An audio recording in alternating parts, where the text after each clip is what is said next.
हमारे नबी के नाम हजरत मोहम्मद सल्लल्लाहु अलैहि वसल्लम है। हमारे नबी के वालिद का नाम हजरत अब्दुल्ला है।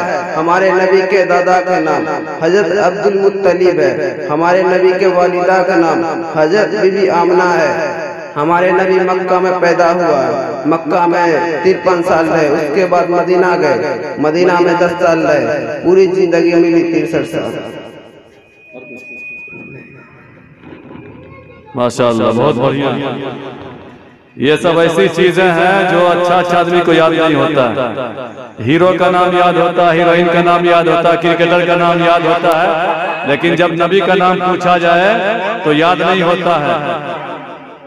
इसी तरह से अंग्रेजी महीना नाम याद होता है सबको, जनवरी, फरवरी, मार्च, अप्रैल में, अच्छी बात है, याद होना चाहिए, लेकिन जब इस्लामी महीना पूछा जाए तो याद नहीं होता।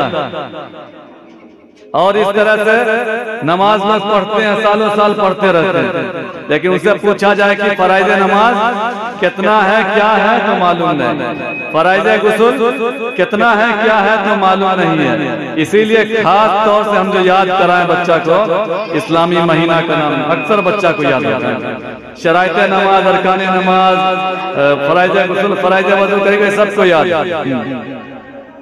हमारे नबी का मुख्तसर तारुफ, हमारे नबी का तारुफ कौन करा सकता है? पूरे जिंदगी खत्म हो जाएगी, पूरे दुनिया का पेड़ पौधा को कलम बना दिया जाए और समंदर को रोशनाई बना दी जाए, उसके बाद हमारे नबी की तारीफ लिखा जाए, फिर भी मुकम्मल नहीं हो सकती है।